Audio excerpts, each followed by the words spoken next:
Hey everybody, so I want to have a serious talk because I think that it's time that we address the issue of Doordash and other modern gig working apps not really being true contracting, and they're not. And so the problem with Doordash and a lot of others is that the very nature of contracting is that you, the contractor, that you set your rate, that you decide I want to work for this rate, or whatever the job is. There's all sorts of contracting work, obviously.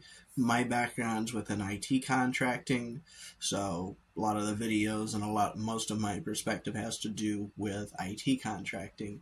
But the same concept applies to contracting as a whole, especially if it's a service-based business.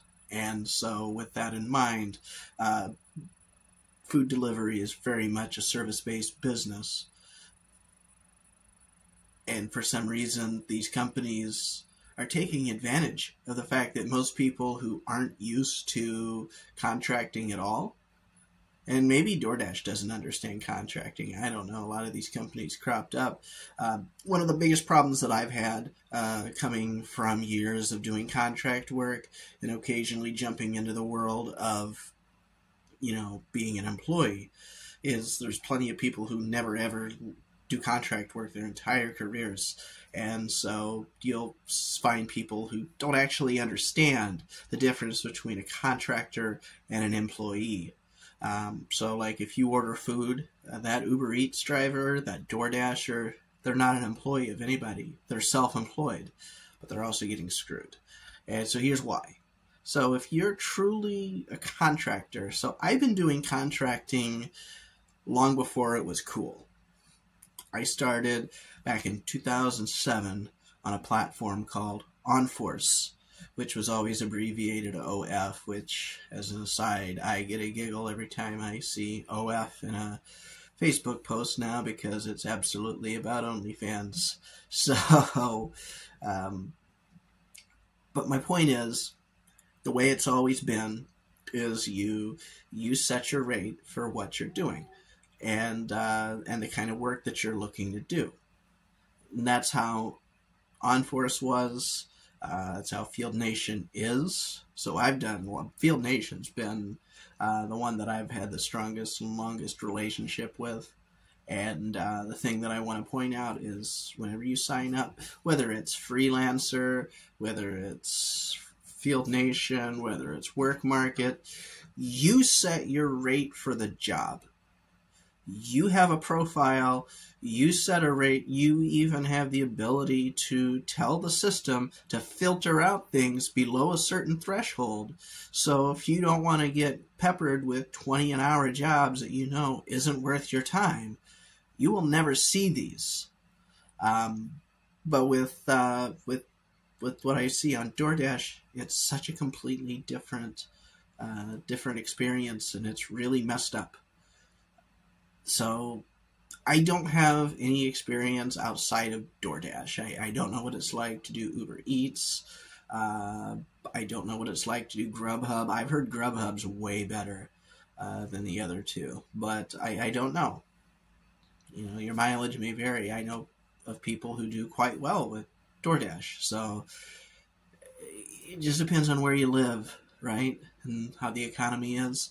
So to be completely clear, during the pandemic, I made way more money on Doordash than I do now if I were to do that. But, yeah, that's why I just don't care about it anymore. But, yeah, so when you're a DoorDasher, the difference is not only do you not get to accept, or not get to determine and dictate how much you get paid, you get penalized if you don't take the crappy little jobs, the crappy little deliveries, because the base pay, last I heard, the base pay is like $2 right now. That's garbage. Why would you take that? And then they there's the issue, the customer's tipping. They shouldn't call it a tip. They should change that. It's not a tip. You're bidding for your delivery. That's what you're doing. And that's if they fix that, if they were to change that to now, instead of tipping, it's, no, we're going to give the driver something out of your food order, but you're also bidding on, you could bid as low as $0 if you really think that you shouldn't have to do that. But watch how many people don't bring you your food if you don't bid on the delivery. And that's where they're messing up at. And the reason why is there's a lot of competition between DoorDash, Grubhub, and Uber Eats. And people are going to move away from these platforms en masse if they feel that they have to spend more money on one versus the other. And DoorDash has already got the reputation of being the most expensive, but this is something that has to be addressed and dealt with on a more national level. You know, the government's going to have to step in and tell these companies, no, you're abusing these contractors. These are contractors. And I'm in a bunch of groups with other DoorDashers, and you know, and the general consensus is that when you place your tip, you know, if you're going to get the best service, you set this tip while you're placing the order. Don't do this bull crap of, oh, I give cash, or you know, or I'll tip afterwards. No. You put that tip before. Now, you can change your tip afterwards, or you could add more afterwards. That's up to you. If you felt the Dasher went above and beyond and did better than you expected, and you want to throw them another $5, go for it. But the point is, the Dasher's going to see your initial offer, and that's what it is. You're literally bidding on your delivery. Whether you think that's what you're doing, that's not an employee. So this whole attitude that DoorDash should pay its employees better. DoorDash pays its employees great. Have you looked at job postings for DoorDash? The last time I looked, they pay them quite fine. Software developers there make a killing. But the DoorDasher is not their employee. They're a contractor. And so, but that's the problem. They're not being treated like contractors. They're being treated like employees. So just like you, the customer, thinks that DoorDash's employee, DoorDash is treating them like a very piss-poor paid employee. And that's really messed up, because the Dasher doesn't get to say, hey, you know, if you throw in another $5, I'll deliver it. You know, they don't get you don't, there's no negotiation on each delivery.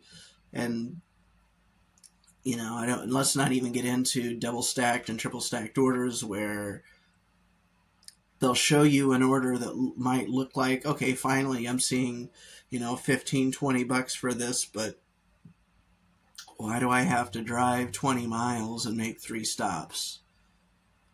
See, and that's stupid. And I've had those orders. For some reason, I get a lot of that because of the way the roads are in the areas around where I live in central Illinois. It's very easy to have to do a lot of driving just to make very little doing DoorDash. So that's, you know, people around here don't usually do very well with food delivery jobs unless they're doing multi-app. And that's the way to go. I don't do it. I don't care, because I have other skills I can fall back on, so I don't really need to do that. But, you know, that's the whole thing. Like, you're not really experiencing what it's like to be self-employed, what it's really truly like to be a contractor. Because I can tell you right now, if you want me to come to your house and fix your computer on a good day, $95 an hour. If you why don't you take $50 an hour? Call somebody else. We're done. Bye. And you know what? No penalty to me other than not getting another $1. That's how it's supposed to be. But you turn around and you start rejecting orders on DoorDash, you got this thing called an acceptance rating. And they penalize you for that like you're some sort of employee. That should be illegal. But yeah, so that's something that needs to be brought to the attention of state and federal legislation, and there needs to be some sort of action taken on these companies to fix this, because if I'm your delivery driver, but I'm your contractor. I should be able to tell you how much dollars per mile I'm willing to go. So if you're going to make me drive 15 miles, and make 3 to 4 stops, then guess what? You're paying me per mile. Plus, if I have to do anything special, like, I don't know, go in the store and do the shopping, I thought that was messed up when they started having those orders. And I think they did that to compete with Instacart, but there's plenty of grocery stores that already have deals with Doordash where they have their own employees that round up the orders, and all you do is show up and get it. Hy-Vee, way to go. That's a great way to do it. Those orders actually pay out pretty decently. Those are probably the only orders that I've never complained about. So, but yeah, that's, you don't get to be a real contractor when you're doing that. Same way with Uber. You go to, like, you try to, get these jobs to drive people around.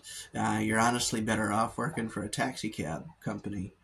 And so, because they might, out of $100 that they might be charging the customer, you're going to be seeing $30 at best. And so then you wonder why the customers aren't tipping. It's because they're already paying out the ass to Uber just to have you show up, only to find out that you're getting next to none of it. So that's another problem. A lot of these modern day gig working platforms are designed to fuck you. And that's why I'm not a part of any of them now.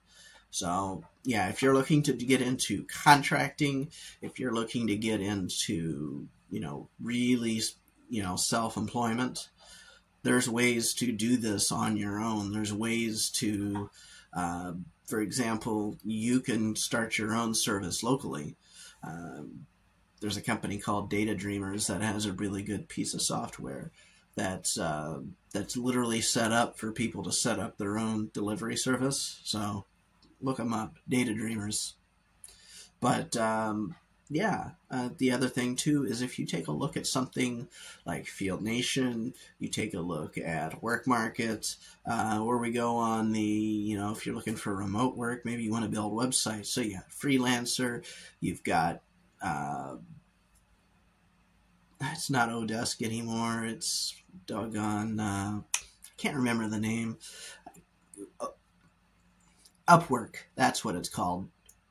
Upwork. It's called Upwork now. So just so you know, there used to be Elance and Odesk. They wound up merging and they became Upwork. But anyway, if you go on every one of these sites, you're going to see profiles for each individual freelancer.